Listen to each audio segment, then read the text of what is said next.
atau penghasilan kena pajak. Nah, terkait dengan hal tersebut, pemerintah atau undang-undang mengatur adanya biaya atau pengeluaran yang tidak boleh dikurangkan. Nah, kesemuanya ini diatur di dalam Undang-Undang PPH pasal 9 ayat 1 dan juga aturan pelaksanaannya.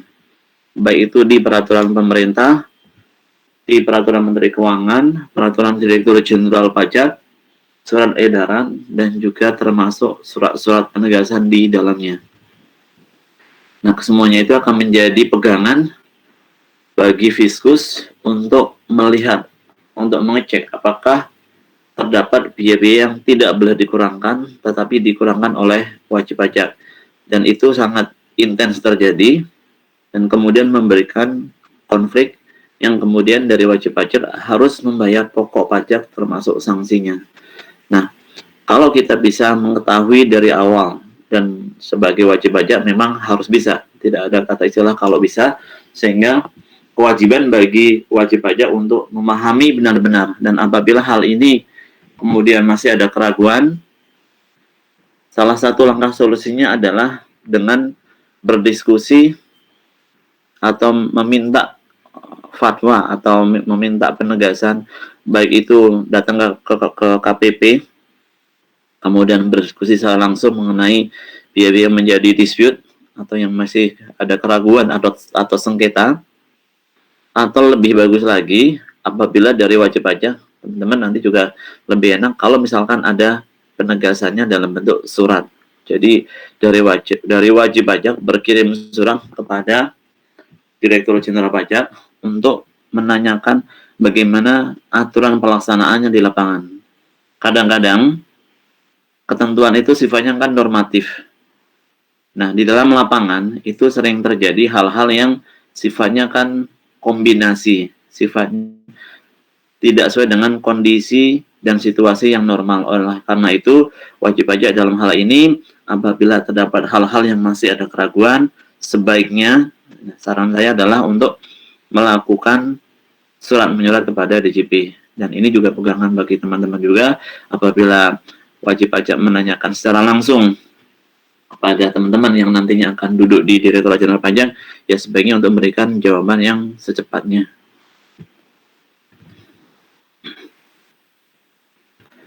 Untuk biaya-biaya yang tidak boleh dikurangkan, di pasal 91 Undang-Undang PPH yang pertama adalah pembagian laba dengan nama dan dalam bentuk apapun seperti dividen. Nah, bahasa umumnya adalah dividen, tetapi fakta di lapangan bisa terjadi bentuk lain yang sebetulnya substansinya sama dengan dividen. Nah, di dalam hal ini, Undang-Undang PPH menganut prinsip substance over form.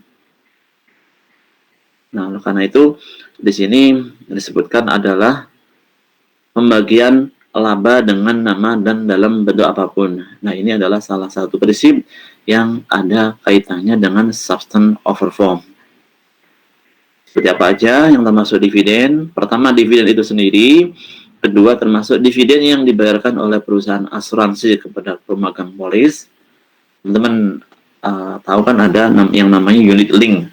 Nah, unit link ini setelah sekian tahun dari para nasabahnya membayar premi asuransi, nah kemudian di kemudian hari, mungkin setelah 10 tahun atau setelah 15 tahun, baru akan mendapatkan pengembalian hasilnya. Jadi, unit link itu adalah asuransi di mana di situ termasuk juga ada kegiatan investasinya.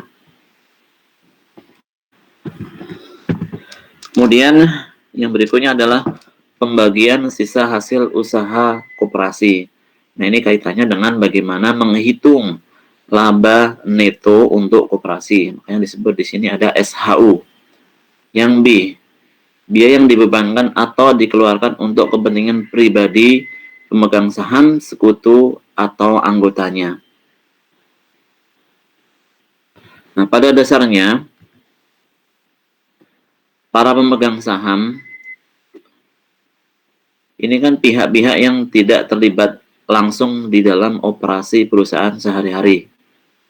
Nah, Sekutu pun juga iya, anggota pun juga sebagian iya. Nah, oleh karena ini sepanjang mereka mendapatkan suatu penghasilan dari di mana mereka adalah tidak berkecimpung langsung dalam operasi perusahaan atau mendapatkan tambahan ya, tambahan yang misalkan dari sisi komisaris mereka juga dari sisi pemilik ada salah satu yang duduk di komisaris kemudian mendapatkan tambahan-tambahan yang di luar dari kebiasaannya. Misalkan di dalam hal ini adalah untuk perbaikan rumah pribadi, perjalanan rekreasi ya, perjalanan untuk keperluan pribadi. Nah, semuanya ini untuk keperluan pribadi. Tetapi dalam kaitannya dengan perjalanan dinas untuk kepentingan perusahaan tidak masalah. Kemudian premi asuransi untuk pemegang saham dan anggota keluarganya juga tidak boleh. Dan hal-hal lain atau biaya lainnya yang sifatnya memang diperuntukkan untuk pemegang saham. Bagaimana ini bisa diketahui? Ya semuanya kan dari dokumen transaksi perusahaan itu kan ada pencatatannya, ada transaksinya, ada transfernya kemana. Kemudian dari pemeriksa akan mengecek dari rekening perusahaan. Jadi ada yang namanya rekening bank. Nah, rekening bank itu yang ada laporan detailnya. Jadi nanti dari Fiskus mempunyai hak untuk meminta detail rekeningnya, transfernya baik itu masuk maupun keluar yang dimiliki oleh wajib pajak. Ini sangat luas banget karena nanti dengan menggunakan laporan rekening itu ya, rekening bulanan yang kemudian diminta detail transaksinya hari per hari, bahkan bisa dalam sehari lebih dari satu kali. Ini kemudian dianalisis. Nah, di situ nanti diperoleh yang terkait dengan jual beli, transaksi, ya. Jual beli, transaksi, kemudian investasi, termasuk nanti pembayaran kepada anggotanya, kepada pemilik sahamnya, dan kepada keluarganya. Ini bisa diketahui dari laporan rekening banknya. Apalagi di Undang-Undang Keterbukaan Informasi Keuangan memang juga sudah diatur ada kewenangan yang lebih, sudah ditegaskan lagi tanpa perlu melakukan izin dari Menteri Keuangan, dari wajib dari DJP boleh langsung meminta datanya kepada perbankan ya. Kemudian biaya yang tidak boleh dikurangkan yaitu terkait dengan pembentukan atau pemupukan dana cadangan. Nah, dalam kaitan ini saya akan jelaskan lebih lanjut terkait dengan PMK-nya. Ya.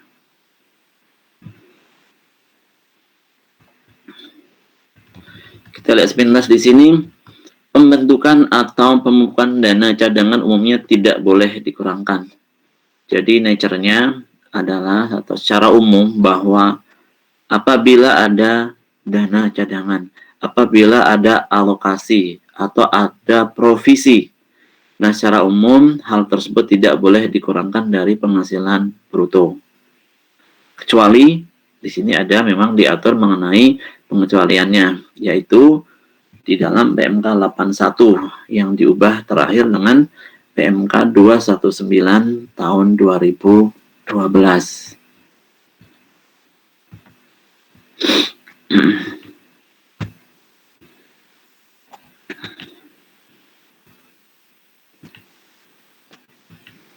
Apabila ada teman-teman yang ingin menanyakan, silahkan interupsi aja langsung. Biar kita langsung bahas. Kalau ada soal-soal yang sudah dipunyai, silahkan juga kita bahas. Karena dengan membahas soal, kemarin kita bisa memberikan pemahaman yang lebih lengkap lagi.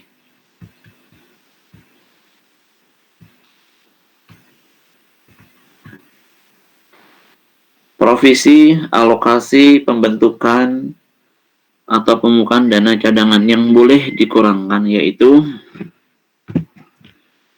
cadangan piutang tak tertagih untuk usaha bank dan badan usaha lain yang menyalurkan kredit. kemudian sewa guna usaha dengan hak opsi atau perusahaan leasing, kemudian perusahaan pembiayaan konsumen, ini selain bank juga ada perusahaan pembiayaan konsumen, ada perusahaan-perusahaan kalau Anda datang ke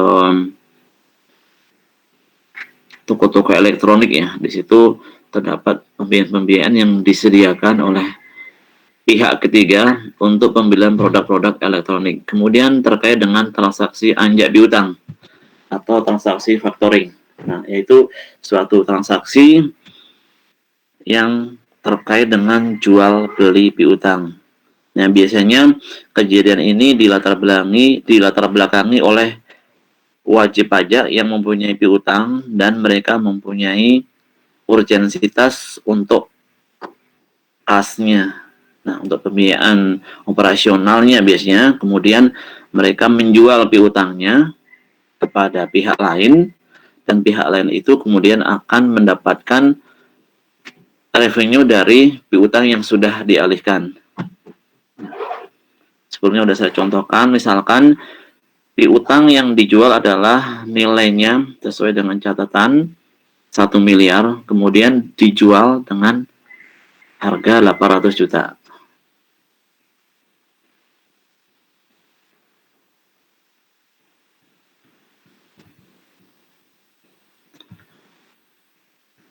Kemudian cadangan berikutnya adalah cadangan untuk usaha asuransi yang meliputi cadangan premi tanggungan sendiri.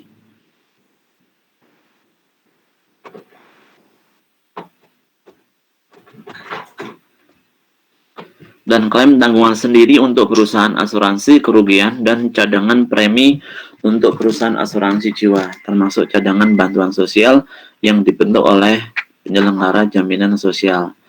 Nah, perusahaan-perusahaan asuransi dalam hal ini juga boleh mencadangkan premi asuransi, ya, karena adanya ketidakpastian berapa jumlah yang harus dibayar di kemudian hari, sehingga di dalam industri keuangan yang juga sudah di-approve oleh DJB dalam hal ini, apabila ada alokasi atau cadangan premi asuransi yang dilakukan oleh perusahaan asuransi, boleh dilakukan sebagai pengurang dari penghasilan. Yang berikutnya adalah cadangan yang dibentuk oleh lembaga penjamin simpanan.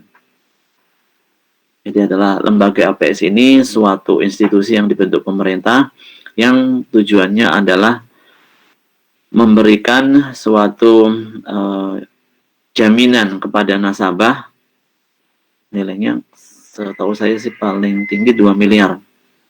Nanti akan dijamin oleh lembaga penjamin simpanan apabila terjadi hal-hal yang tidak diinginkan atau terjadi ras atau terjadi hal-hal yang buruk, likuidasi terkait dengan perbankan, kemudian dari nasabahnya tidak bisa dibayarkan secara 100%.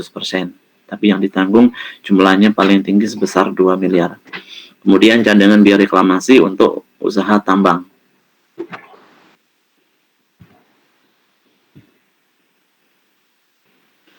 Dalam perusahaan tambang, seperti kita ketahui bahwa terkait dengan penambangannya, itu akan terdapat suatu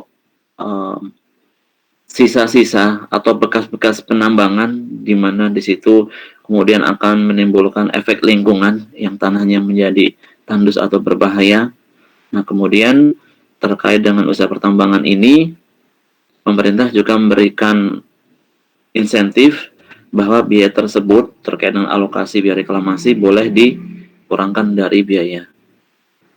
Demikian pula terkait dengan cadangan biaya penanaman kembali untuk usaha kehutanan. Nah, perusahaan-perusahaan yang diperbolehkan untuk melakukan penebangan hutan, kemudian mereka diwajibkan untuk menanamkan kembali. Nah, biaya untuk menanamkan kembali atau reboisasi ini boleh dikurangkan dari penghasilan. Yang berikutnya terkait dengan cadangan biaya penutupan untuk pemeliharaan tempat pembuangan limbah industri. Biasanya terkait dengan industri manufaktur tekstil ya, terutama ini banyak yang kemudian dari hasil industrinya ini, operasinya ini akan menyebabkan limbah industri yang berbahaya. Nah, untuk mencadangkan ya, untuk biaya cadangan terkait dengan penutupan tempat pembuangan limbah industri ini boleh dikurangkan dari penghasilan biayanya. Kita lihat detailnya di PMK 219 tahun 2012.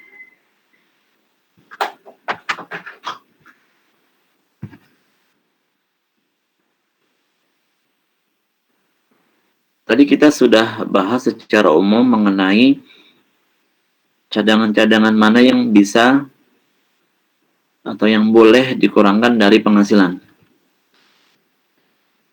Kita lihat lebih detail lagi. Cadangan piutang tak tertagih untuk usaha bank dan badan usaha lain yang menyalurkan kredit sewa guna usaha dengan hak opsi, perusahaan pembiayaan konsumen, dan perusahaan anjay piutang yang meliputi. Satu, untuk cadangan piutang tak tertagih. Bank umum yang melaksanakan kegiatan usaha konvensional, artinya menyalurkan kredit ya. Kredit kepada nasabahnya atau debitur, kemudian bank umum yang melaksanakan kegiatan usaha berdasarkan prinsip syariah. Sama juga dalam kaitannya dengan menyalurkan kredit, tapi yang satu adalah dengan bunga yang konvensional atau sistem konvensional, kemudian yang B ini terkait dengan penerapan prinsip syariah. Yang C, bank perkreditan rakyat yang melaksanakan kegiatan usaha secara konvensional. Yang D, bank perkreditan rakyat yang melaksanakan kegiatan dengan prinsip syariah.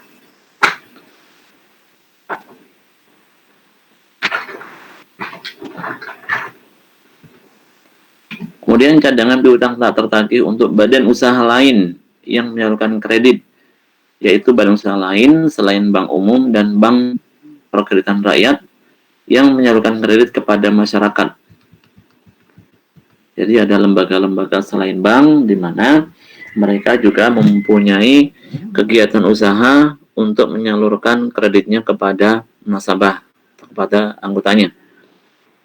Koperasi simpan pinjam, ini banyak sekali juga yang tersebar dan biasanya ini yang paling eksis ya terkait dengan koperasi.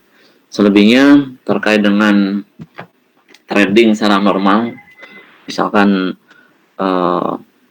ada penjualan barang dagangan koperasi terkait dengan usaha itu biasanya sudah jarang, sudah digantikan dengan bukan digantikan tapi memang sudah terdisrupsi ya, sudah terdisrupsi dengan adanya konvensional store.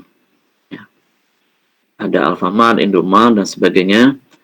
Ini yang jadi menyebabkan koperasi sudah tidak eksis lagi kaitannya dengan perdagangan. Kemudian PT Permodalan Nasional Madani, Lembaga Pembiayaan Ekspor Indonesia, perusahaan pembiayaan infrastruktur yang melakukan pembiayaan dalam bentuk penyediaan dana pada proyek infrastruktur.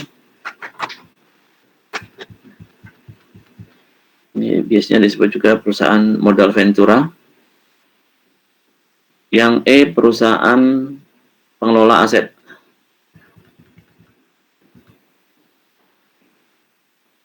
Ketiga, cadangan piutang tak tertagih untuk sewa guna usaha dengan hak opsi. Itu cadangan piutang tak tertagih untuk kegiatan pembiayaan dengan menyediakan barang modal untuk digunakan oleh penyewa guna usaha selama jangka waktu tertentu berdasarkan pembayaran secara angsuran dengan hak opsi. Nah, di dalam leasing kan terdapat dua macam ya. Ada operating lease, kemudian juga ada finance lease atau capital lease.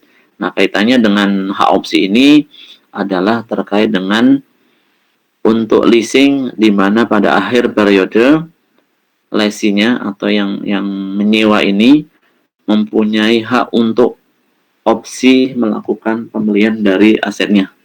Nah, kaitannya dengan perusahaan seperti ini, dari pemerintah juga memberikan suatu fasilitas bahwa cadangan, alokasi cadangannya boleh dikurangkan dari penghasilan. Kemudian cadangan piutang tak tertagih bagi perusahaan pembiayaan konsumen, yaitu cadangan piutang tak tertagih untuk perusahaan melakukan kegiatan pembiayaan konsumen dalam rangka pengadaan berdasarkan kebutuhan konsumen. Tadi saya sudah contohkan ya, untuk pihak ketiga yang memberikan bantuan dalam rangka memperoleh produk-produk elektronik, produk-produk rumah tangga, ini bisa seperti itu. Kemudian cadangan piutang tak tertagih dalam kaitannya dengan perusahaan anjak piutang.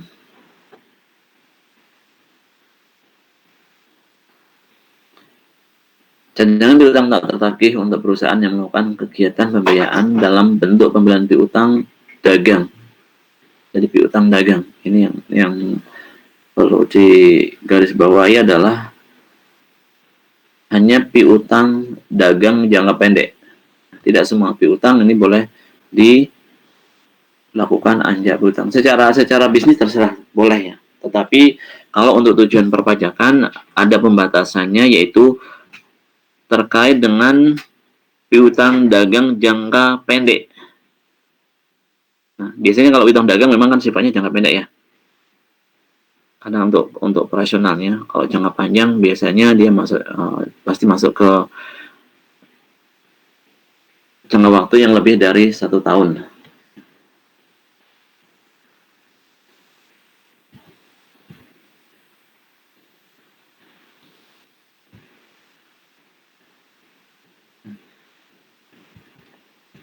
Kemudian cadangan untuk usaha asuransi, ada cadangan premi tanggungan sendiri, dan cadangan klaim tanggungan sendiri untuk perusahaan asuransi kerugian.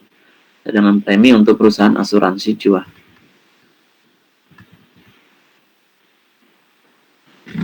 Cadangan penjaminan untuk lembaga penjamin simpanan, yaitu cadangan penjaminan untuk lembaga yang berfungsi menjamin simpanan nasabah dan beraktif dalam memelihara stabilitas sistem perbankan sesuai dengan kewenangannya.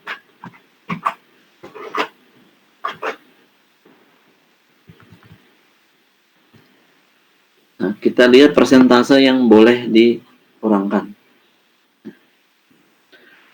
Besarnya cadangan piutang tak tertagih PT Permodalan Nasional Madani. Ini juga sudah spesifik.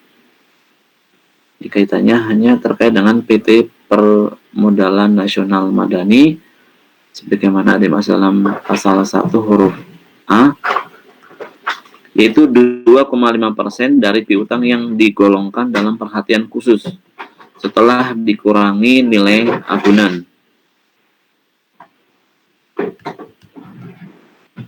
Kemudian 5% dari piutang yang digolongkan kurang lancar setelah dikurangi dengan nilai agunan.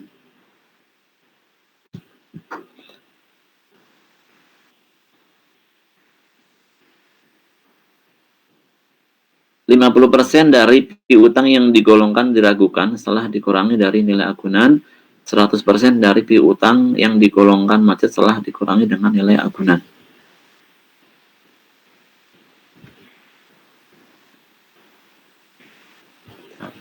Lihat dulu di sini.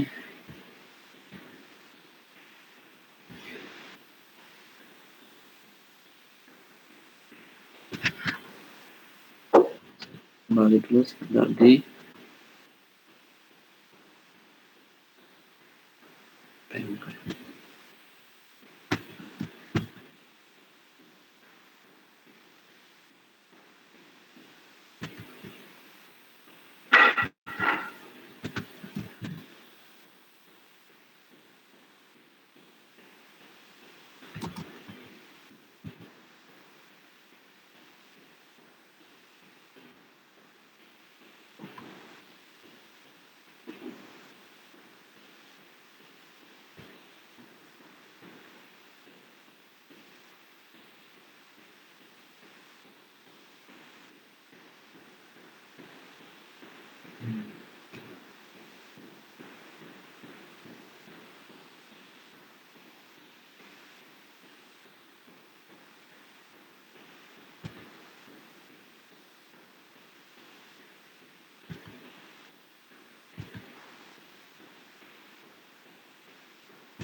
Teman-teman bisa lihat di monitor? Iya. Oke, ya.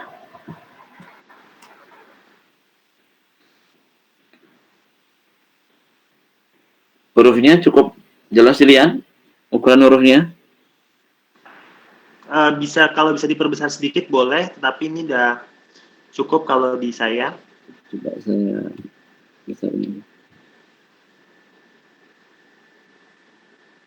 Pas. Oke. Baik, karena yang tadi perubahan di PMK 219 kita lihat yang kaitannya dengan perbankan.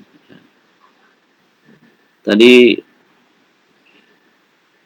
di PMK 219 ini tambahannya yaitu terkait dengan PT Perusahaan Nasional Permodalan Nasional Madani atau PNM. Nah, kita lihat untuk yang perbankannya. Biasanya yang masuk adalah terkait dengan perbankan. Kita lihat.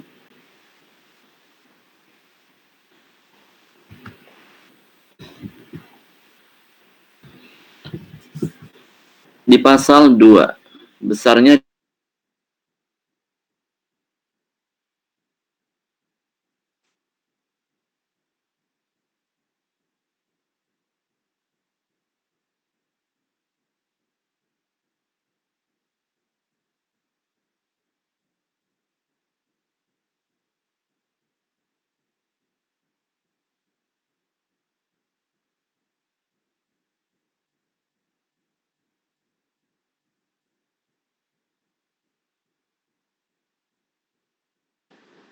Halo?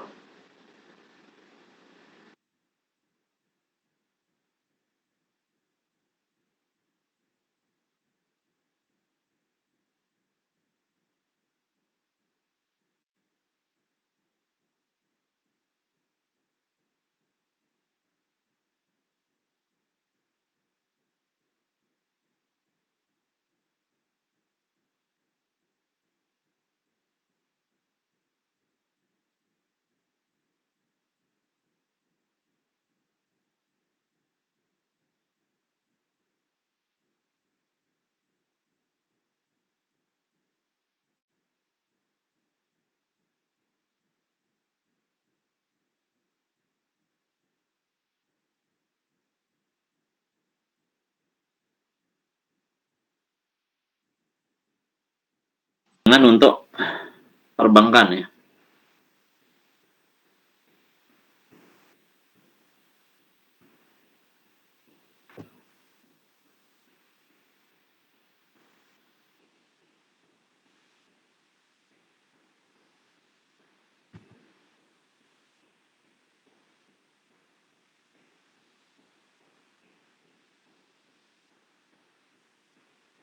Sebelum PMK 219 diatur mengenai pembentukan atau pemupukan dana cadangan yang boleh dikurangkan sebagai biaya, yaitu di PMK 81 tahun 2009.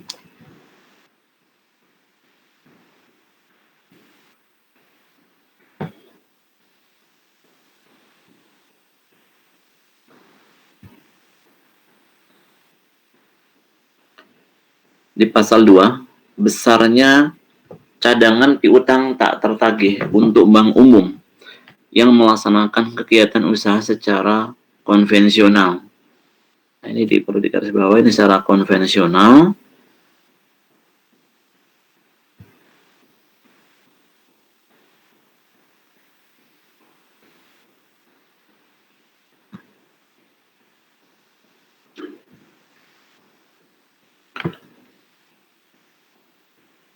Di huruf A-nya diatur seperti ini.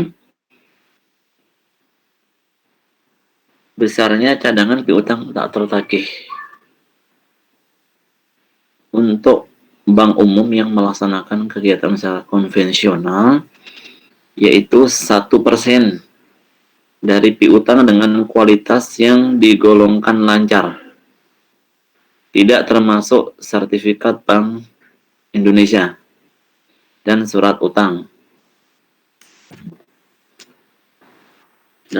negara. Artinya apa di sini?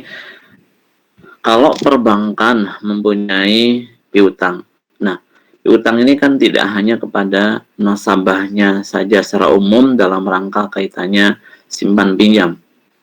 Nah, tetapi juga bahwa bank juga melakukan portofolio investasi. Jadi dia melakukan diversifikasi atau portofolio investasi, yaitu dengan membeli SBI atau Sertifikat Bank Indonesia, dan juga membeli surat utang negara atau surat berharga negara. Di dalam kaitannya dengan surat berharga negara itu terdapat dua jenis, yaitu surat berharga syariah dan surat utang negara. Nah, surat berharga syariah atau suku, surat utang negara ini adalah kaitannya dengan obligasi pemerintah. Ya, yang teman-teman tahu ada ORI, kemudian ada obligasi yang jangka waktunya lebih dari 1 tahun. Nah, ini harus dikecualikan, harus di-exclude dulu untuk penghitungan berapa jumlah piutang.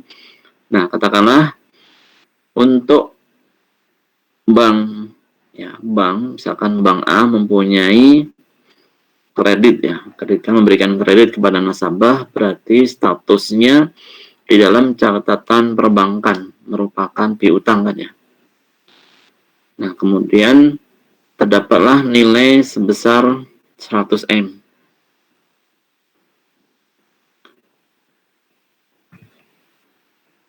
Dari nilai 100M ini,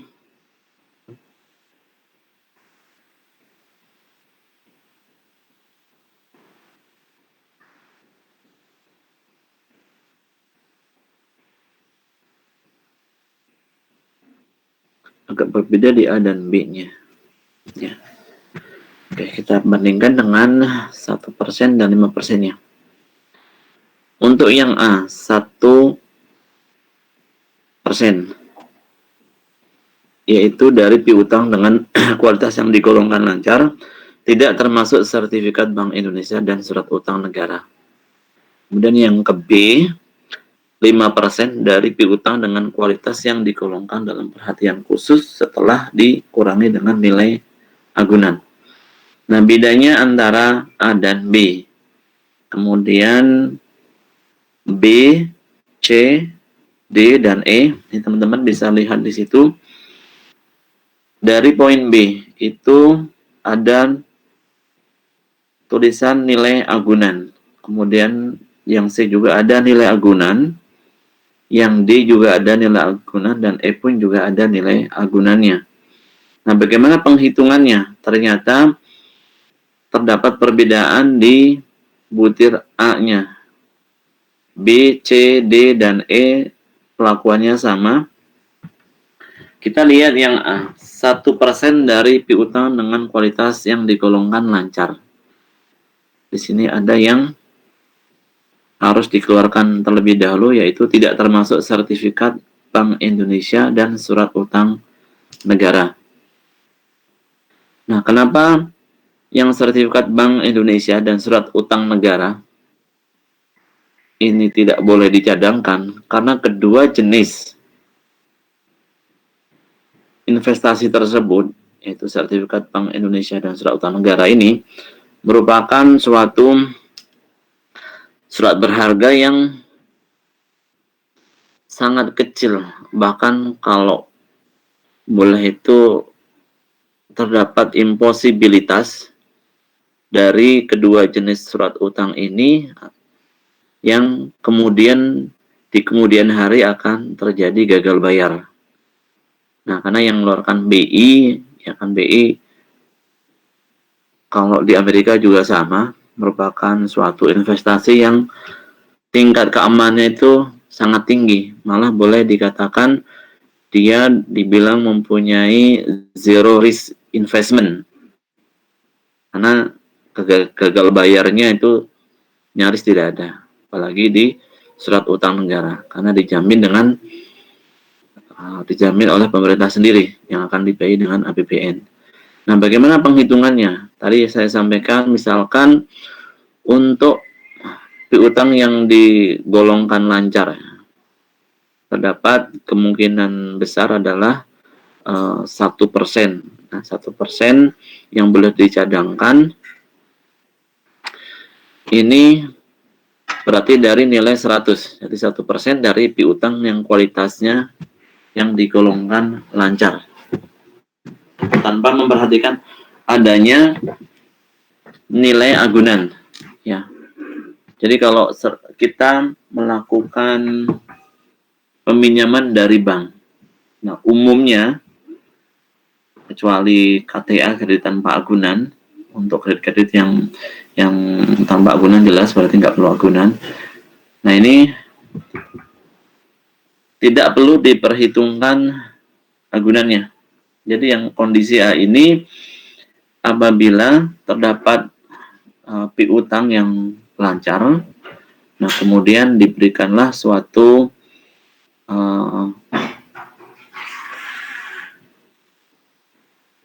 fasilitas di mana wajib pajak boleh mengalokasikan sebesar 1% dari piutang lancarnya. Jadi sebagai biaya 1%. Misalkan kalau tadi nilainya 100 miliar, nah kemudian yang 1% berarti 100 miliar kali 1%, 1 miliar ini boleh dibebankan sebagai biaya. Ya, tapi di kemudian hari juga akan dilihat terkait dengan realisasi. Apabila di kemudian hari ini untuk piutang lancar, katakanlah 100% dibayar semua oleh nasabahnya, ya yang 1% yang sudah dibebankan ini harus dihitung kembali. Ya. Jadi terdapat penilaian kembali dari perbankannya untuk yang alokasi ini kemudian dibatalkan. Karena tidak terjadi realisasi. Artinya bahwa uang nasabah atau pinjaman kepada nasabah bisa dilunasi oleh nasabahnya.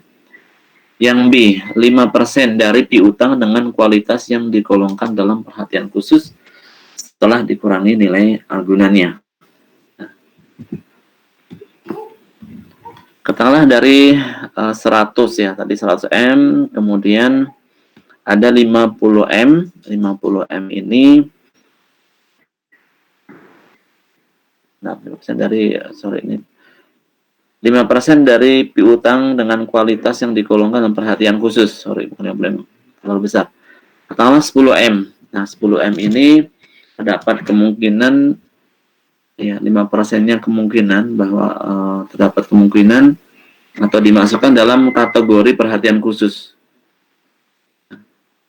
Karena 10 M ini masuk dalam kategori perhatian khusus. Nah, kemudian berapa yang boleh disisihkan atau dialokasikan? Yaitu hanya 5% dari 10 miliar, tetapi harus telah diperhitungkan dengan nilai agunannya. Katakanlah dari 10 M, yaitu kredit yang masuk dalam perhatian khusus, kemudian terdapat agunan yang ada agunannya, katakanlah 8 M. Jadi yang boleh disisihkan adalah 5 miliar dikalikan 2 miliar.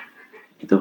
Jadi tidak semuanya langsung bisa disisihkan sebagai cadangan piutang, tetapi hanya 5% saja, dan di mana 5% itu pun setelah dikurangi dengan agunan. Namun demikian apabila 10 M itu ternyata agunannya 100% atau lebih, berarti dengan ketentuan ini perbankan tidak boleh membuat cadangan piutang tak tertagih. Di sini jaga aman untuk best practice atau good governance dari perusahaan, selalu dia akan meminta agunannya.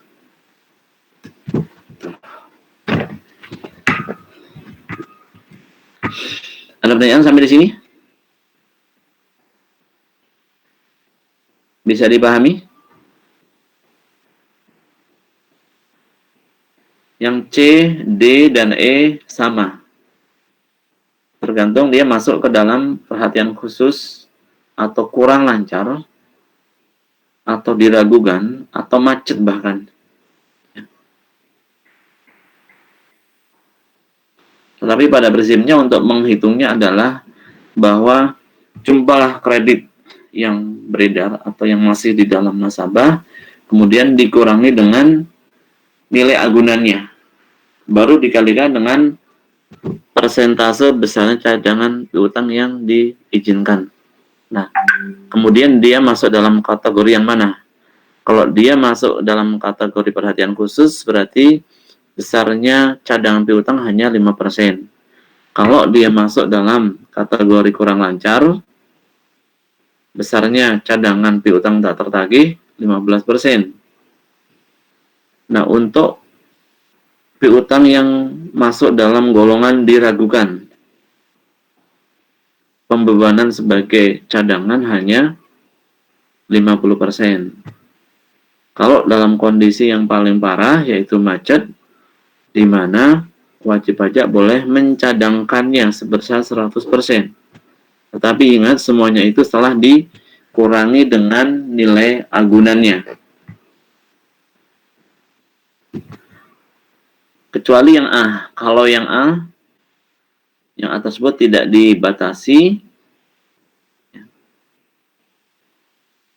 1%, jadi tanpa ada nilai agunannya. Golongan lancar ini ya boleh dicadangkan sebesar 1%. Tapi tidak termasuk dalam SBI dan surat utang negara.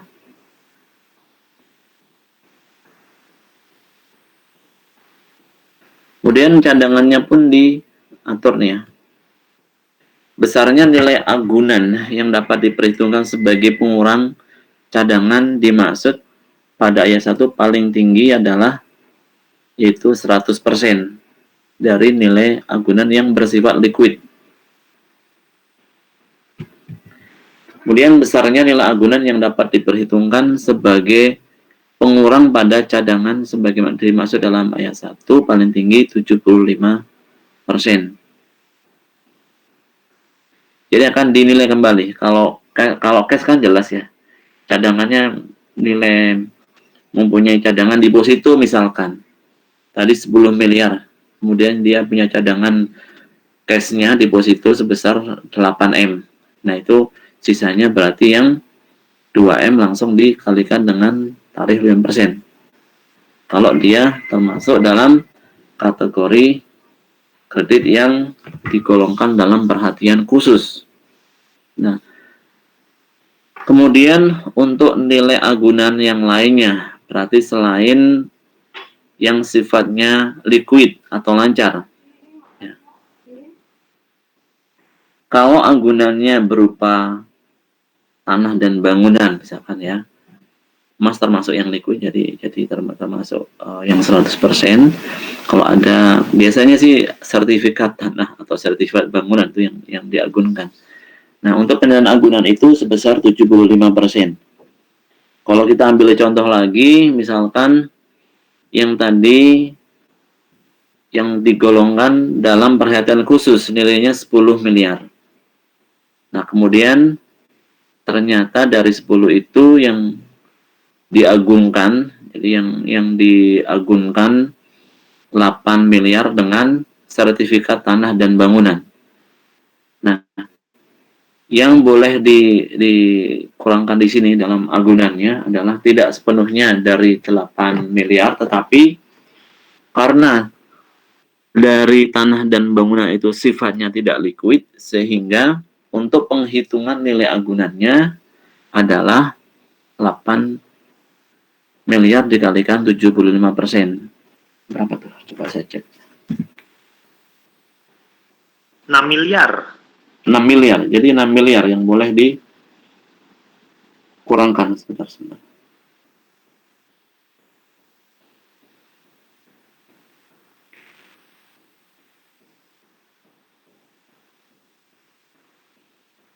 Oke. Yang 9. Jadi dari kredit yang sebesar 10M tadi, kemudian yang ada agunannya 8M, nah agunan itu dinilai kembali, yaitu tidak sebesar 100%, juga ada dispensasi lagi di sini, yang diakui karena kaitannya dengan agunan yang bersifat tidak liquid, sebagai contoh tadi adalah sertifikat tanah dan bangunan, sehingga yang diakui hanya sebesar 75%. Tadi yang disampaikan oleh Satria betul. Jadi totalnya nilai agunan yang diakui sebagai pengurang di sini adalah 6. Jadi 10 dikurangi 6 dikalikan 5%. Itulah besarnya biaya cadangan yang boleh dikurangkan dari penghasilan. Yang lainnya sama sifatnya, tinggal ada yang lebih detail lagi di sini. Untuk yang bank syariah itu tidak termasuk sertifikat wadiah Bank Indonesia, itu semacam dengan SBI, kemudian surat berharga yang diterbitkan pemerintah yang berdasarkan prinsip syariah atau surat sukuk. Ini untuk usaha perbankan yang menerapkan prinsip syariah.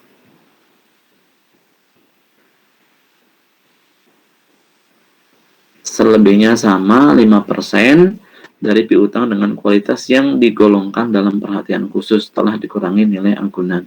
Nah, pengaturan nilai agunannya pun antara bank konvensional dan bank syariah adalah sama.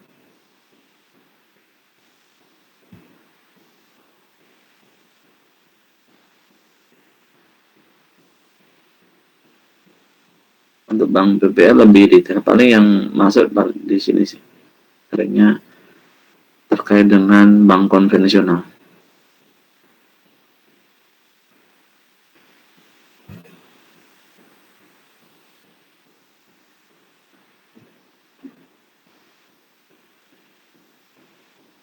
Nah, sebaiknya tolong dibaca lebih detail ya teman-teman ya. Tapi pada prinsipnya untuk penghitungannya seperti itu. Nah, waktunya nggak cukup mas. Kalau nanti mau ketemu lagi, saya jelaskan lebih detail lagi sampai dengan pasal yang terakhirnya.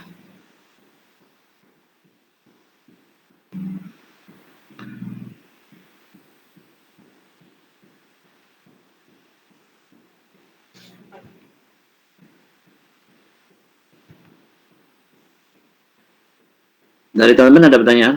Dari Satria atau dari yang lainnya? Adinda?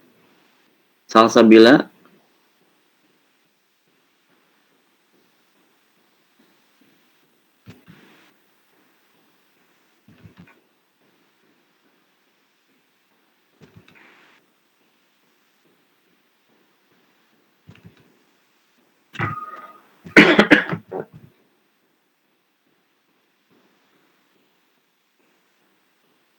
Oke, yang bunga ya. Tadi saya akan jelaskan bunga.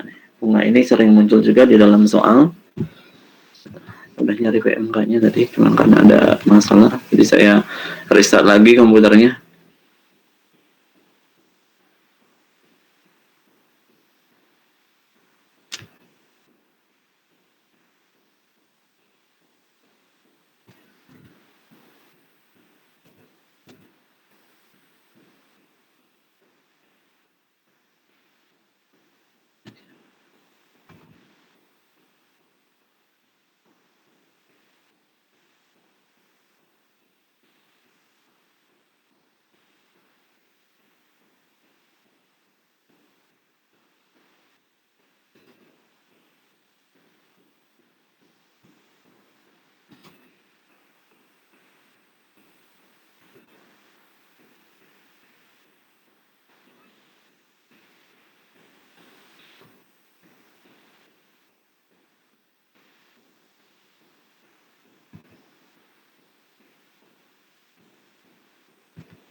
Baik teman-teman, untuk yang perlu dibaca dan dibaca lagi, ini karena perlu pemahaman lebih dalam lagi. Sifatnya yang lebih detail pengaturannya, yang tidak biasa atau tidak normal, sehingga diberikan suatu penjelasan atau PMK, peraturan yang lebih lengkap lagi.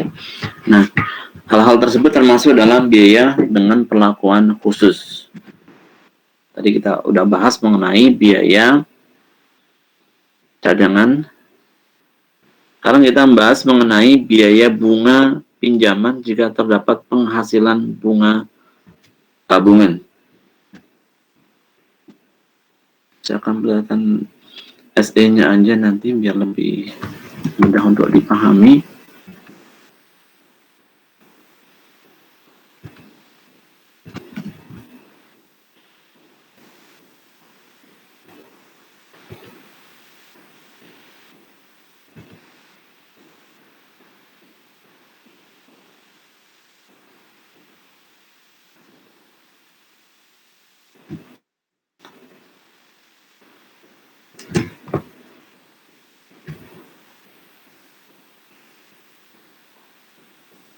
Lama.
Tes.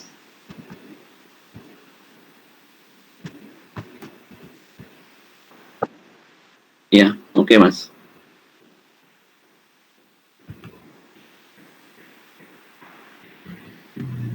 Ya, dah.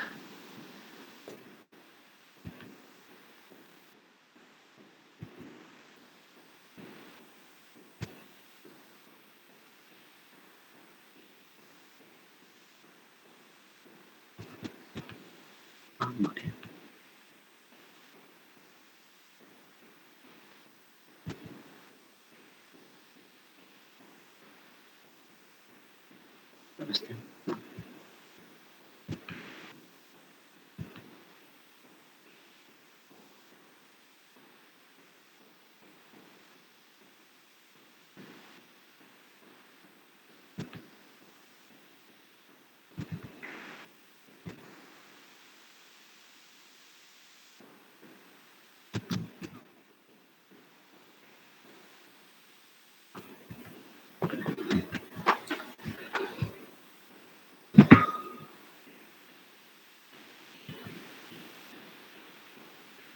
Agak susah dibukanya, pakai ini aja deh. Kenapa?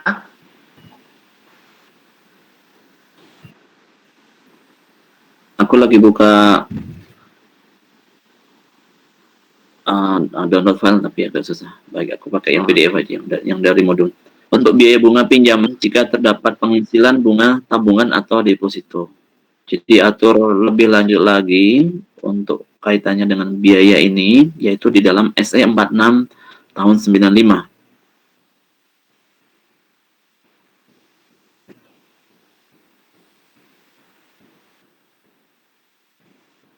Latar belakang dari SE ini. Nah, ini sebetulnya dalam rangka mengantisipasi dari wajib pajak untuk mengurangi pajak yang harus dibayar dengan cara meminjam dana dari bank atau dari pihak lain, boleh dari bank atau dari pihak lain, kemudian dana itu dimasukkan ke dalam deposito. Ya. Kita lihat bahwa deposito itu penghasilannya kan final, atau tabungan atau deposito kan pengenaan PPh-nya kan bersifat final. Nah, di mana untuk biaya-biaya terkait dengan PPh final ini kan tidak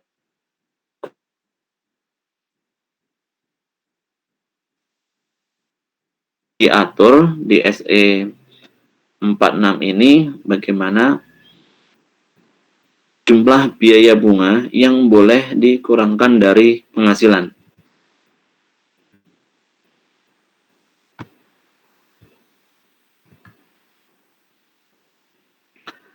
pertama, apabila jumlah rata-rata pinjaman sama besar atau lebih kecil dari jumlah rata-rata dana yang ditempatkan sebagai deposito berjangka atau tabungannya.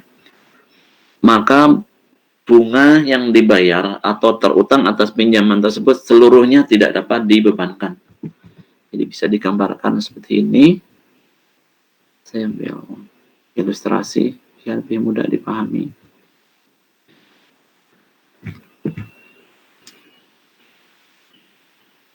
Ada pinjaman, katakanlah rata-rata pinjamannya 10M. Ya. Rata-rata pinjam jadi pinjaman 10M. Ya.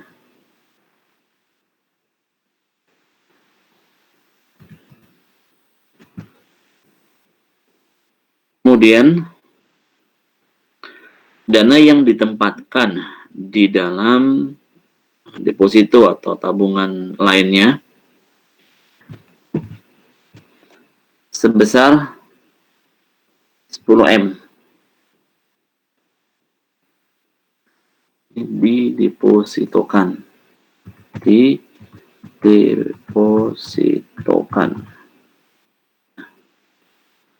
Kita lihat aturannya, apabila jumlah rata-rata pinjaman. Sekarang kita asumsikan bahwa rata-rata pinjaman adalah 10M. Kemudian jumlah rata-rata dana yang ditempatkan sebagai deposito berjangka sebesar 10M. Jadi ini masuk kriteria ya, sama ya. Antara jumlah yang dipinjam dengan jumlah yang didepositokan ya. Didepositokan adalah sama, adalah 10M. Ketika terjadi kondisi seperti ini, untuk pinjaman 10M, misalkan biaya bunganya adalah 1% per bulan atau 12% ya, 12 per tahun, berarti 12% dikalikan 10M. Ya, berarti totalnya adalah 1,2M. Itu tidak boleh dibebankan sebagai biaya. Nah, apalagi kalau misalkan yang didepositokan adalah 12. Ini nggak boleh, karena yang sama aja nggak boleh, apalagi lebih dari jumlah pinjamannya. Nah, dalam kondisi seperti ini, untuk biaya bunga itu tidak boleh dibebankan sebagai biaya sama sekali.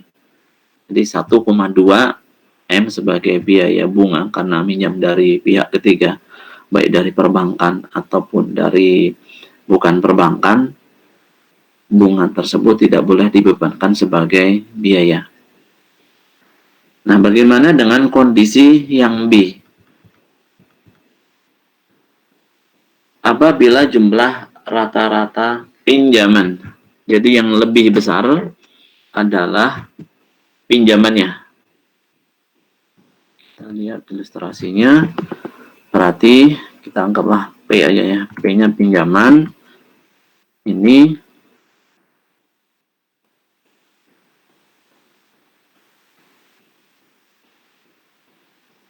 apabila jumlah pinjaman lebih besar ya. Apabila jumlah pinjaman, rata-rata pinjaman lebih besar dari jumlah rata-rata dana yang ditempatkan tabungan yang lainnya. Apabila jumlah rata-rata pinjaman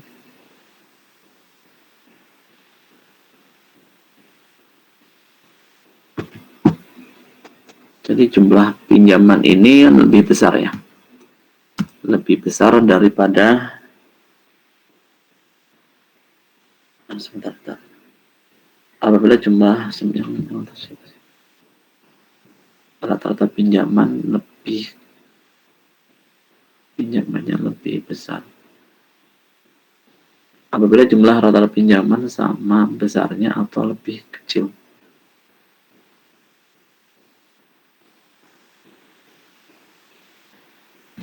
Baca aturannya deh.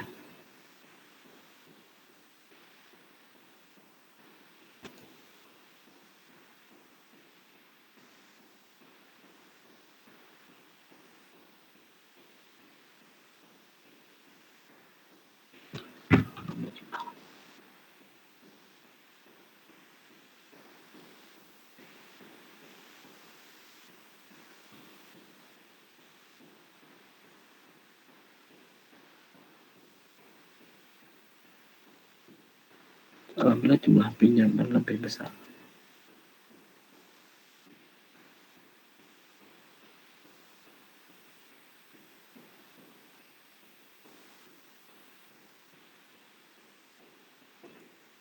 Apabila jumlah rata-rata.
Oke.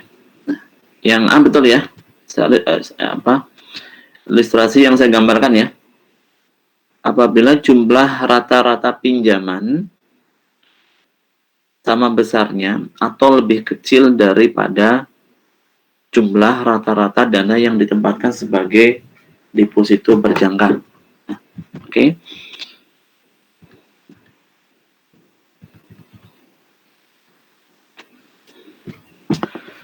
Kemudian yang B. Apabila jumlah rata-rata pinjaman lebih besar dari depositonya. Jadi P-nya pinjaman lebih besar daripada D-nya. Oh, sebagai contoh, kalau yang tadi pinjamannya sebesar P-nya sebesar 10. Nah, kemudian ini lebih besar pinjamannya karena yang didepositkan hanya sebesar 8. Nah, 8M, kemudian yang sini adalah 10M. Nah, selisihnya ini yang boleh dibebankan sebagai biaya. Tapi selisih setelah dikurangi dengan tarifnya, yaitu misalkan bunganya adalah 20%, jadi yang boleh dibebankan sebagai biaya bukan 10M dikalikan 12M, tetapi hanya selisihnya yaitu 10M dikurangi 8M sehingga diperoleh angka 2M. Nah, 2M ini kemudian dikalikan dengan bunga sebesar 20%. Itulah yang bisa dikurangkan. Nah, kita ambil contoh, tapi biasanya ilustrasi tidak sekompleks yang dari contohnya. Nah, contohnya ini yang nanti lebih dipahami, lebih kompleks ya. PT AA mendapatkan pinjaman bank dengan batas maksimal 200 juta. dengan tingkat bunga 20% per tahun. Nah, pada tahun 2017, pinjaman yang didapatkan adalah sebagai berikut. Jadi yang disebut revolving loan. Artinya bahwa pinjaman ini ada batas maksimum kreditnya, tetapi boleh diambil seperlunya. Ya, jadi boleh diambil secara bertahap, maksudnya seperti itu. Ya, seperlunya sesuai dengan kebutuhan, ya biasanya disebut dengan bertahap. Dengan pagu kredit sebesar 200 juta. Kemudian pada tanggal 2 Februari, PTA mengambil 125 juta terlebih dahulu. Nah, kemudian baru tanggal 1 Juni dia mengambil lagi, pinjamannya itu dicairkan. Jadi dicairkan yang kedua adalah tanggal 1 Juni 2017. Dan yang terakhir, dari pagu kredit yang dia punya sebesar 200 juta, karena sudah diambil 125 juta pada tanggal 2 Februari, dan juga sudah dicairkan tanggal 1 Juni, sehingga sisanya 50 juta. Yang dicairkan oleh PT AA tanggal 1 Agustus. Nah, dari pinjaman 200 juta itu, kemudian PT AA di dalam saldo rekeningnya mempunyai deposito sebesar sebagai berikut. 1 Februari dia mendepositokan sebesar 25 juta. 1 April dia depositokan lagi sebesar 46 juta. Dan tanggal 1 September 50 juta dia masukkan ke bank atau didepositokan. Kita lihat yang pertama cara menghitungnya, yaitu harus bisa menghitung rata-rata pinjaman. Bagaimana kita bisa menghitung rata-rata pinjaman? Dari pagu 200 juta baru dicairkan pada bulan Februari. Ya, kita ingat tanggal 1 2 Februari nggak masalah, 2 Februari-nya. Jadi 2 Februari dia cairkan 125 juta. Nah, dalam 4 bulan, jadi dari Februari, Maret, April, Mei, kan 4 bulan ya. Dihitung rata-rata pinjaman per bulannya adalah 125 dikalikan 4. Ya, makanya diperoleh di sini angka 500 juta. Mohon diperhatikan teman-teman. Nah, angka 500 ini karena 4 bulan ya. Jadi rata-rata per bulannya Februari sama, Maret juga sama, April juga sama, dan Mei pun sama. Terdapat 4 bulan yang sama, sehingga dalam 4 bulan terdapat akumulasi sebesar 125 juta. Ini penghitungan dulu ya, cara penghitungannya. Bukan berarti nanti dari pinjamannya berubah menjadi 500 juta. Ya, tidak seperti itu. Nah, kemudian bulan Juni, pada tanggal 1 Juni, dia akan menambah ya, mencairkan sebesar 25 juta. Nah, start dari bulan Juni yang tadinya sebelum Juni itu nilainya per bulan 125 juta, dan mulai bulan Juni ini 125 ditambah 25 ya, karena yang dicairkan dari pinjaman revolve itu 25 juta. Sehingga totalnya 125 ditambah 50 menjadi 150. Nah, rata-rata pinjaman untuk bulan Juni dan Juli adalah 150. Sehingga dalam 2 bulan dihitung sebesar 300 juta. Ya. Di bulan Agustus, tanggal 1 Agustus dicairkan kembali sisanya sebesar 50 juta. Nah, tadi 150 udah dicairkan, kemudian Agustus dicairkan kembali sebesar 50, sehingga 150 ditambah 50, yaitu angkanya sebesar 200 juta. Nah, sampai dengan posisi Desember, kita hitung Agustus, September, Oktober, November, Desember. Ada 5 bulan. Nah, rata-rata per bulan sejak Agustus itu kan 200 juta. Sehingga dalam 5 bulan ini kita hitung menjadi 1 miliar. Again, ini adalah bukan akumulasi tabung pinjaman dari PTAA, tetapi ini adalah suatu cara untuk menghitung nanti berapa rata-rata pinjaman per bulan. Oleh karena itu, setelah kita hitung rata-rata per bulan dalam 1 tahun, ya, kemudian kita peroleh di jumlah, nah, dari bulan 1 0 rupiah, kemudian selama 4 bulan 500, yang 2 bulan nilainya 300, yaitu Juni Juli, dan 5 bulan kemudian Agustus sampai dengan Desember nilainya 1M. Sehingga totalnya adalah 1,8 atau 1.800 juta. Nah, dalam menghitung rata-rata per bulan, yaitu angka 1,8 M ini dibagi dengan 12. Sehingga diperoleh rata-rata pinjaman per bulan, yaitu sebesar 150 juta. Oke, sampai di sini ada pertanyaan?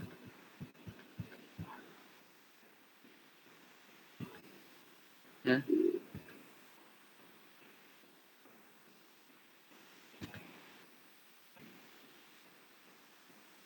Adinda, ada pertanyaan, Din? Clear? Belum ada, Pak. Clear, Adinda? Pak. Oke, alhamdulillah. Chris? Oke?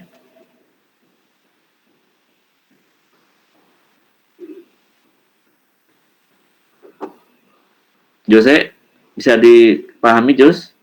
Bisa, Pak. Oke. Konfirmasi terakhir, Rahmat Al-Fatih, Al-Faid, sorry. Do you understand what I mean? Oke. Last one, konfirmasi. Vicky, gimana, Vicky? Iya, Pak. Oke, nice, alhamdulillah. Benar ya teman-teman, kalau ada yang kurang paham, tolong ditanyakan. Karena lumayan susah kalau misalkan dibaca sendiri. Oke, kita udah paham mengenai penghitungan rata-rata pinjaman per bulannya. Nah, sekarang kita menghitung rata-rata depositonya. Jadi, setelah kita pinjam, uangnya didapat, ya, kemudian ya dipakai. Nah, pinjaman ini kita harus hitung rata-rata per bulannya. Dalam menghitung rata-rata per bulan, nanti ada bentuk-bentuk penghitungan yang berbeda-beda tergantung dari kapan dicairkan dan berapa yang dicairkan. Setelah kita hitung selama akumulasi dalam 1 tahun, barulah kemudian dibagi dengan jumlah bulan, yaitu dibagi dengan angka 12. Nah, untuk rata-rata deposito, kalau kita sudah paham bagaimana menghitung rata-rata jumlah pinjaman, akan lebih mudah kalau kita menghitung rata-rata jumlah deposito. Nah, kita lihat di soal. Ya. Kita lihat lagi. 1 Februari PTAA mendepositokan 25 juta. Ya, jadi karena dimulai depositonya sejak 1 Februari, sehingga bulan Januari nilai deposito, rata-rata depositonya 0. Nah, Nah, kemudian barulah start mulai Februari. Yang dia dipositikan yaitu 25 juta. Sehingga dalam 2 bulan, jadi rata-ratanya dikalikan 2. 25 dikalikan dengan 2 bulan. Diperolehlah angka 50 juta. Nah, kemudian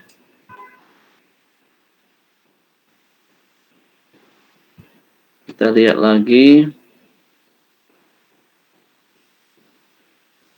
tanggal 1 April.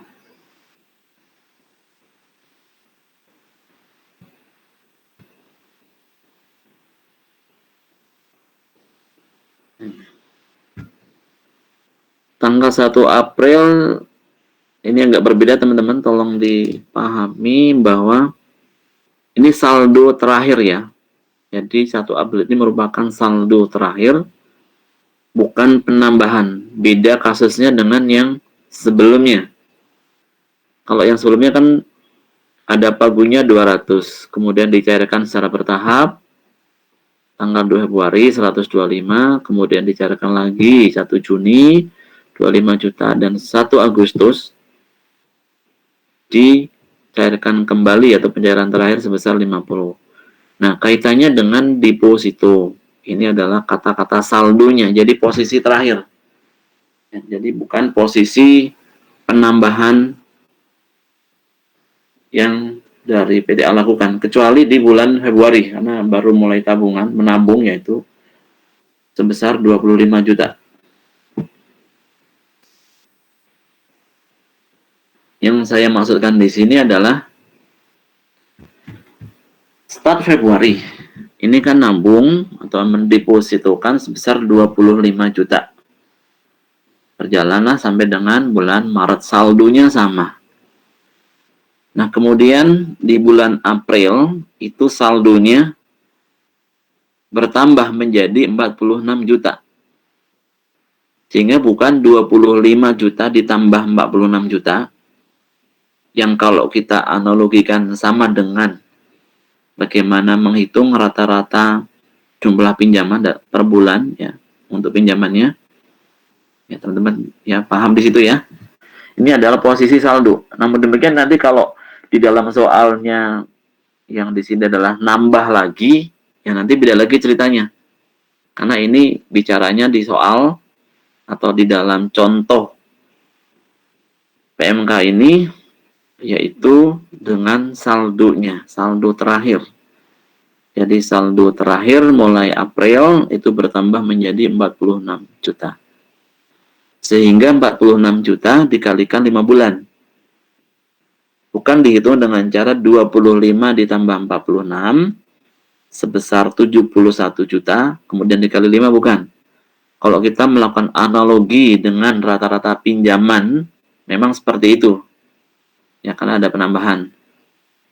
Again, di sini saldonya merupakan saldo terakhir atau posisi dari saldo deposito. Ya. Nah, kemudian kita lihat lagi dari contoh yang ada di PMK.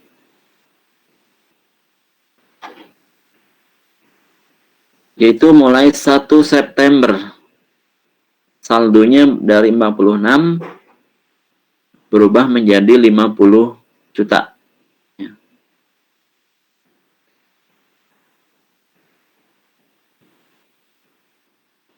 Sehingga kita hitung berapa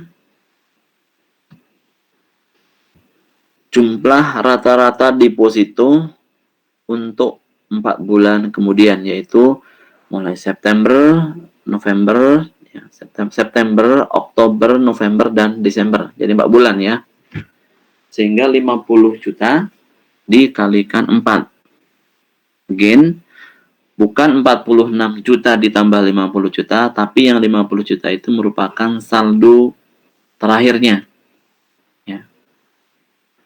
Sehingga yang dikalikan adalah 50 juta kali 4, bukan 46 juta ditambah 50, sehingga diperoleh angka 96 juta dikali 4, bukan seperti itu, tapi hanya 50 jutanya yang dikalikan 4 bulan. sehingga diperoleh akumulasi deposito selama 1 tahun.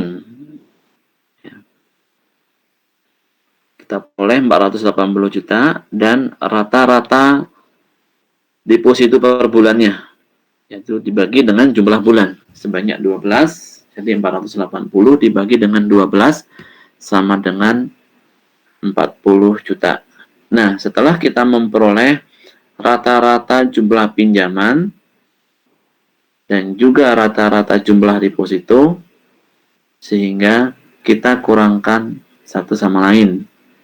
Jadi jumlah rata-rata pinjaman dikurangi dengan jumlah rata-rata deposito, yang nilainya rata-rata pinjaman 150 juta, dikurangi dengan 40 juta ini.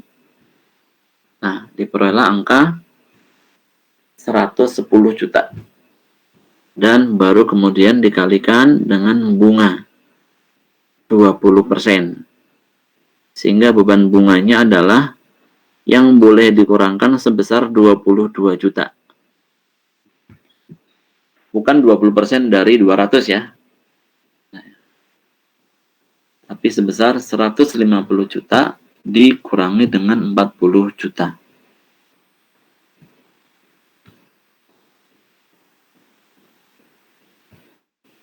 Oke, ada pertanyaankah dari adik-adik?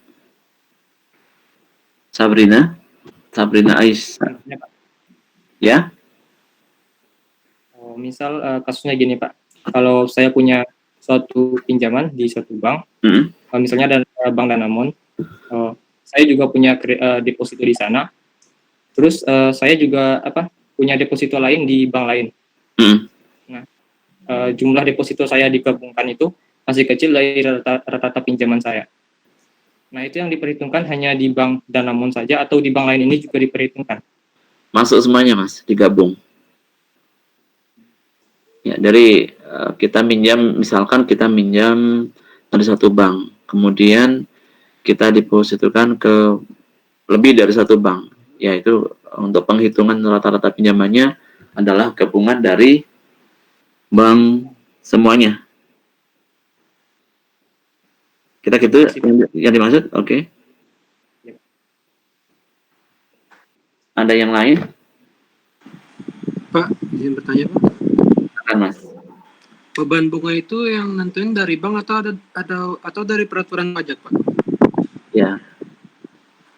Beban bunga ini pertama kalau transaksinya merupakan transaksi yang sifatnya independen ya, saya bahas lebih lanjut. Kalau misalkan terdapat pinjaman ya dari induknya, itu nanti akan dicek dulu apakah pinjaman itu merupakan suku bunganya merupakan suku bunga yang wajar atau tidak.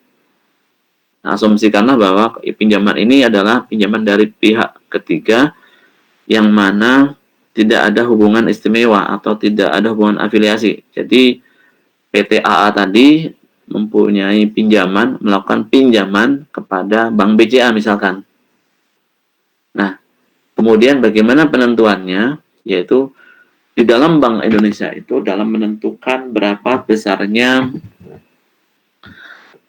bunga yang perlu dibebankan kepada nasabahnya.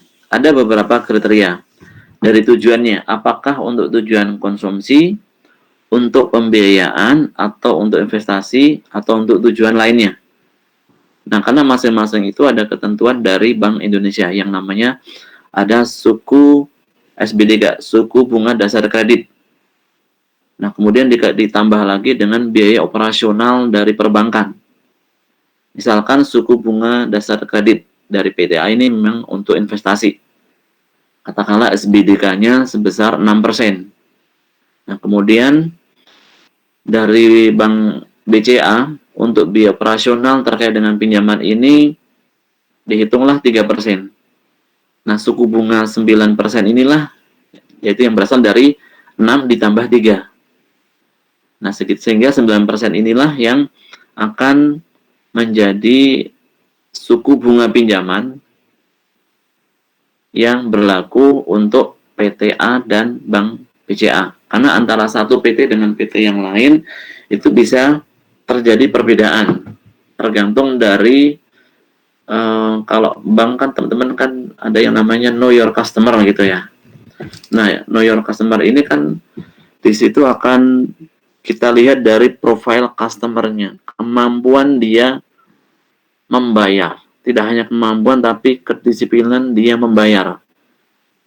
Nah, itu kan banyak sekali faktor yang harus dipertimbangkan. Nanti akan menentukan besarannya apakah nanti 9%, apakah nanti 10%, ataukah nanti bisa 8%. Itu masing-masing perusahaan yang dipinjam akan berbeda-beda. Ya, peminjamnya akan maksudnya ke bank, ke PT yang lain pun akan menetapkan biaya yang berbeda-beda. Tapi basically tadi ada 4 jenis itu dulu tentang penentuan SBDK yang ditentukan oleh Bank Indonesia, baru kemudian nanti akan dilihat dari operasional perusahaan, baru kemudian akan dilihat dari profilnya nasabahnya.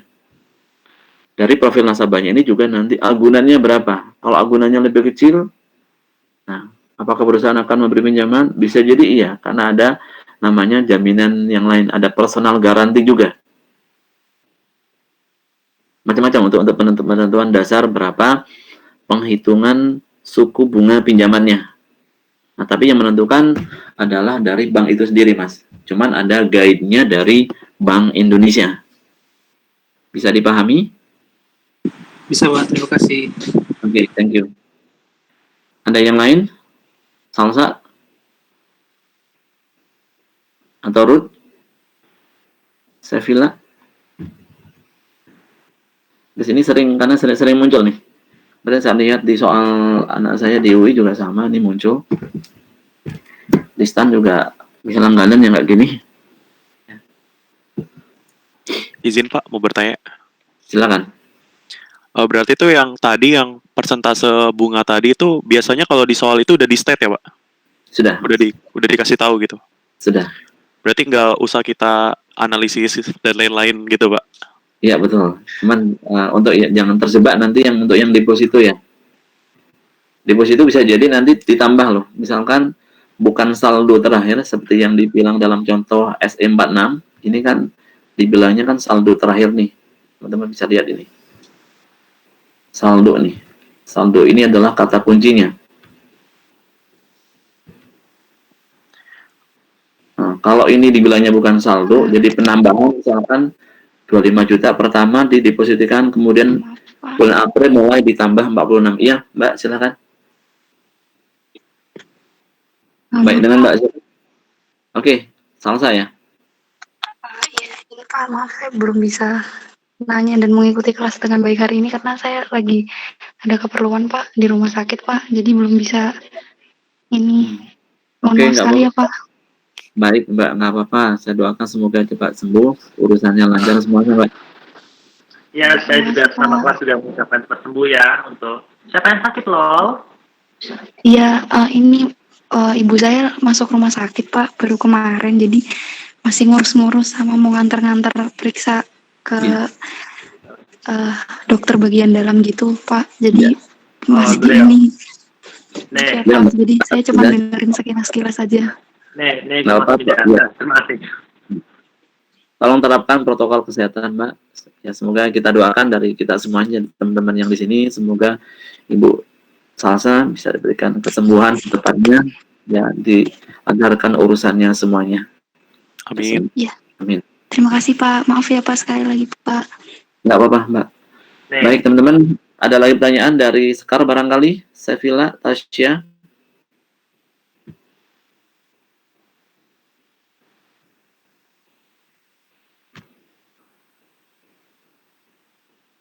Oke. Teman-teman, saya nanti mengakhiri kelas ini sekitar jam 9.30-an ya, karena saya sudah dipanggil meeting jam segitu, harus sudah di reminder.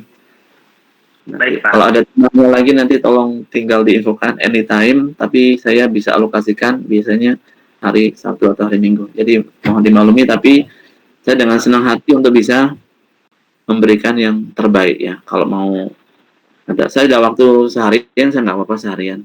Misalkan perlu seperti itu, oke. Pak Nano, Mm-mm. apa namanya, saya kali tidak ingin bertanya, tapi saya cuma ingin melaporkan. Kemarin-kemarin kan Bapak mengatakan untuk minta dibuatkan jejak pendapat dari kami untuk Ya, mengetahui oke. bagaimana pendapat kita. Alhamdulillah pagi ini sudah jadi datanya. Nanti saya kirim di WhatsApp ya Pak. Siap. Mm-mm. Jadi nanti ada 2 dokumen yang insya Allah saya kirim. Apa Mm-mm. namanya? Pertama berupa PPT yang sudah saya PDF-kan, jadi memang kami memilih berupa G-form Pak, supaya lebih ringkas dan lebih cepat. Jadi Yes, thank you. ada satu yang berupa PDF, yang kedua adalah harapan yang yang kami tulis secara melalui G-form juga, tapi yang model ketikan. Itu aja sih Pak. Terima kasih Pak. Baik, oke Mas. Thank you teman-teman semuanya, Mas Satria. Thanks. Oke, kita lanjutkan untuk biaya telepon seluler. Ini basically lebih mudah karena kalau misalkan ada telepon seluler, kemudian kendaraan dinas yang dipakai untuk kepentingan perusahaan dan dipakai juga barang-barang, maksudnya dipakai juga untuk kepentingan pribadi ya. Karena kan satu telepon biasanya kan kalau tempat saya kan dikasih voucher kan 360.000 per bulan. Nah kan saya pakai juga kan untuk kantor kan pasti, kemudian karena telepon ini juga untuk pas keperluan yang lainnya saya juga pakai, bukan selain kantor, dan itu memang dari perusahaan juga tidak masalah. Nah, jadi untuk biaya yang boleh dibebankan hanya 50%.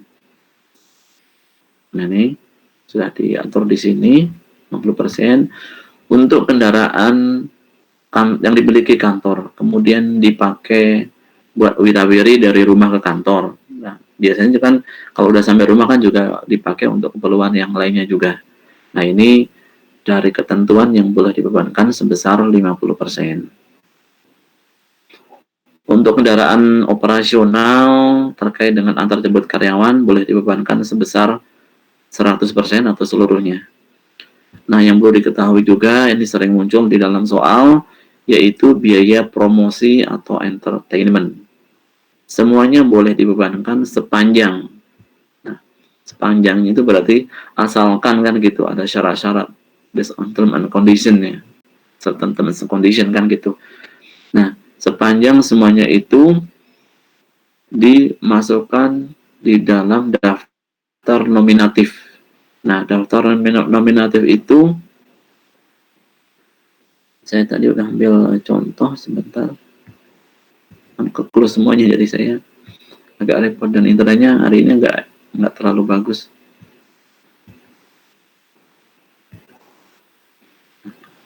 Intinya di dalam daftar nominatif itu harus ada nama yang menerima biaya promosi, nama, alamat, NPWP, dan pajak yang dipotong terutama juga itu.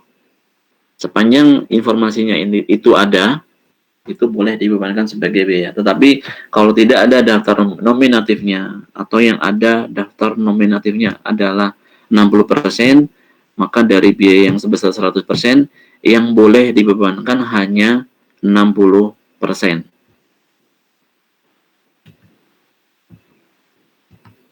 Terkait dengan daftar nominatif yang diatur di PMK nomor 2 tahun 2010.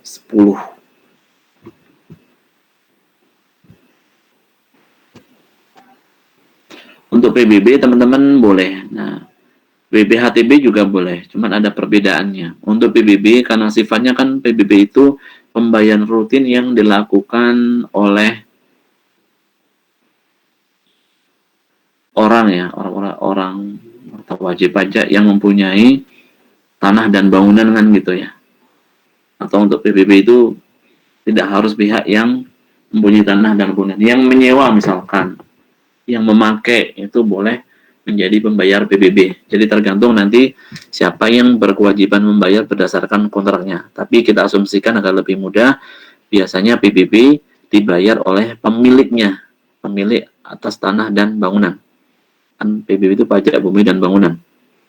Nah, untuk pembebanannya karena sifatnya rutin selama 1 tahun, sehingga semuanya boleh dibebankan. Akan tetapi terkait dengan BPHTB, biaya perolehan hak atas tanah dan bangunan. Nah, kita tahu bahwa untuk perolehan tanah dan bangunan itu kan biasanya dipakai untuk sesuatu yang lama kan gitu. Nah, sifatnya adalah suatu aset tetap.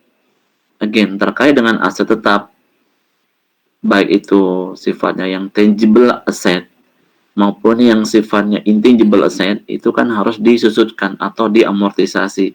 Nah, kaitannya dengan BPHTB ini, biaya tersebut atau biaya tersebut itu harus diamortisasi. Di situ. Termasuk dalam golongan nomor berapa, yaitu sudah diatur masuk dalam kelompok 1. Jadi umurnya 4 tahun. Ini ada contoh soalnya di halaman 99. Kemudian biaya perolehan software ini juga boleh dibebankan. Kalau software yang sekali pakai, yang tidak melekat kepada mesinnya ya, itu langsung dibebankan. Tapi software yang melekat dengan mesin akan harus dilakukan amortisasi sama dengan umur mesinnya. Kemudian bagaimana kaitannya terkait dengan biaya pengembangan tanaman industri. Nah, ini untuk biaya pengembangan tanaman industri. Jadi di sini diatur biaya pengembangan tanaman industri yang berumur lebih dari 1 tahun dan hanya 1 kali menghasilkan.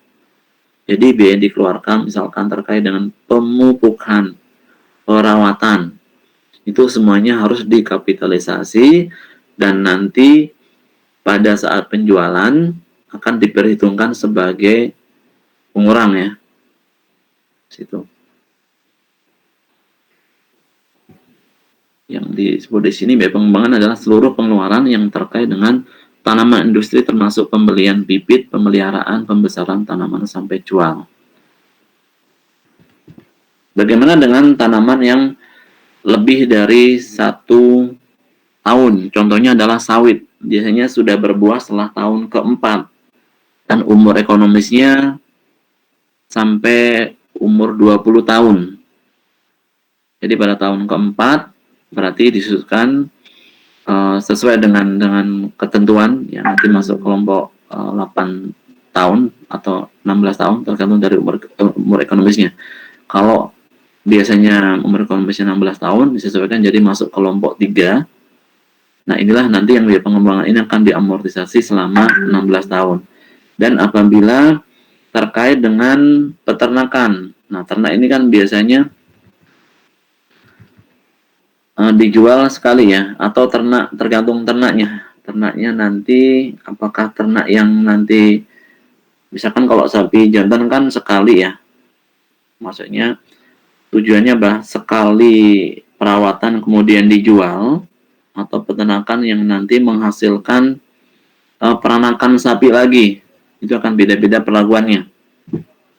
Nah, kalau untuk yang sekali langsung jual misalkan sapi jantan ya, yang lebaran haji kan terkait ini. Nah, yang sapi jantan ini ya nanti untuk biaya perawatannya, biaya pembelian bibitnya, nah ini kemudian akan dibebankan pada saat nanti sapi itu dijual. Tetapi kalau sapi ini adalah sapi anakan, sapi betina, kemudian dia biasanya umur ekonomisnya berapa? Kalau 5 tahun berarti akan dikelompokkan ke 4 tahun ya, ke golongan 1, amin. Nah, itu akan disesuaikan nanti terkait dengan penyusutannya seperti itu. Jadi akan dialokasikan. Kira-kira seperti itu dulu teman-teman ya. Mohon maaf saya nggak bisa melanjutkan karena sudah ditunggu di ruang meeting online tentunya kan. Sampai ketemu lagi, kemudian nanti tolong Mas Satria diorganisir aja kalau nanti dari teman-teman